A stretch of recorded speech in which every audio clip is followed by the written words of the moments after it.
progress. Frank, do you have confirmations about LeBron or AD or status for him? And AD is, we're still going to list him as questionable, but he's most likely out.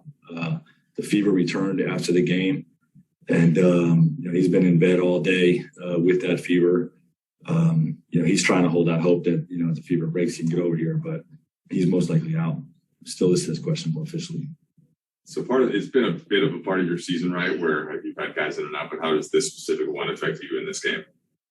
Well, we haven't played a lot of minutes without Anthony. He's been in every game, and it's a different challenge for us for obviously what he does on both sides of the ball.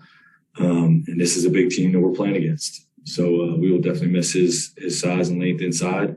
But we just have to adjust. Everybody deals with guys in and out of the lineup all year, and it's no different for us tonight. And then, Frank, just how about getting LeBron back after not playing last night and just everything with the suspension? How are you looking at him and his approach with this one? Well, I'm never unhappy to have him back. Obviously, he impacts both sides of the ball and winning more than any player in the league. And it was just disappointing, that he wasn't able to play in that game in the Garden. And I'm sure he'll be eager to get in there tonight and help us get a W. Frank, we talked a lot about AD at the 5 lineups, and I know cases are kind of huge, but is this a game without AD where you look at maybe super small lineups with either LeBron or Melo playing the 5? Yeah, we've talked about that. It's probably unlikely, just because of really Sabonis and Turner. I mean, those guys are huge. And Sabonis in particular, just requires an element of physicality, that I like for our centers. So we'll likely look at that, but definitely have that as an option. Thank you. Have you guys talked to Ted lately the last few hours, I guess? What those conversations been like with his troubles going on right now? Oh, yeah. A young guy like he is? No, he's remaining confident. He had a couple of off nights. We show him the film. We talk about ways that a couple bad decisions or tough shots can lead you into a bad rhythm and carry over throughout the night. You know what I mean? And I definitely feel like that was the case last night. He had 2 forced shots in the lane. Also had 2 where he, like I said last night, he got hit and wasn't able to finish. But he's also, he needs to understand that he can attack more aggressively in catch and shoot situations. It doesn't all have to be off the bounce into traffic. Defense is loading up on him, and like we're telling our whole team, we have to really believe and buy into the extra pass mindset. It's got to be a way of life for us. And if he sees a crowd, he sees traffic, being under control and just playing through the next man just makes the game easy for everybody. And that's something we're preaching with our whole team. Frank, staying on Taylor, said that you guys identified him to be a defensive stopper. You mentioned how last night he was getting some of the point guard minutes, but obviously no LeBron and no Russ. Could being a distributor, being primary playmaker, is that also something that as a franchise you guys like to improve in that role? Yeah, for sure. I don't think on this team he's going to take the reins with Russ and Bron out there. But there's stretches where those guys are out. We have we have been using Rondo in those situations, but Russ doesn't sit out the game very long. It's only after 3-4 minutes at a time.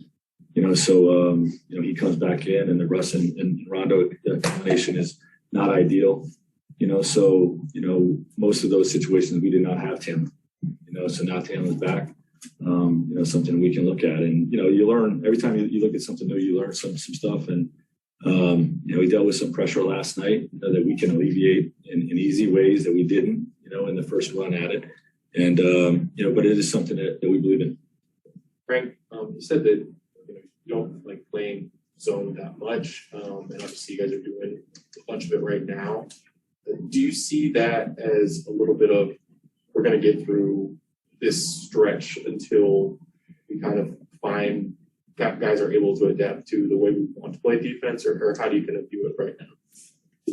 Yeah, it's being effective for us right now. So that's why we're using it a lot. Obviously, if we're out there doing it and it's it's porous, that's not ideal. But we have because of our injuries, we have excuse me, a lot of situations where we don't have good matchups. To try to slow down the other team's elite players. So sometimes you just you have to be creative, and it's part of this year's journey that I'm embracing and enjoying the challenge of doing something I've not done before as a coach. And we're having some success with it. So hopefully we can continue to grow it. Do you have any other questions?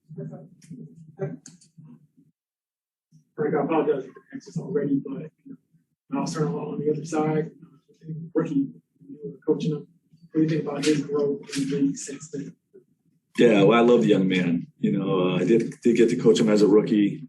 He's a sweetheart of a guy, cares about all the right things, works his tail off, and he's a winning player.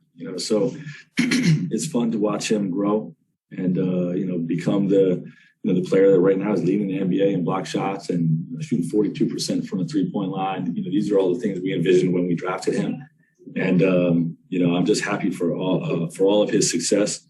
Obviously, I hope he misses all the shots tonight and has 0 blocks against the Lakers.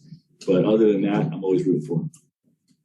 Frank, just one follow up on AD. Obviously, it's the anchor to your defense. Can you basically play the same way when he's not in there, or are there certain things that you really have to cover up for a different way? Yeah, well, again, we've been playing a lot of zone, and that'll be a part of making up for no Anthony. But Bron's capable of doing all of it. Basically, he understands big man coverages. So if we have to put him on Miles Turner for stretches, we can do that. And obviously, it's an opportunity for our centers to step up. We're not going to play any minutes with AD at the 5 because he's not in the lineup. So those guys will have to come in and tag team the center position and hopefully dominate. So, Yeah.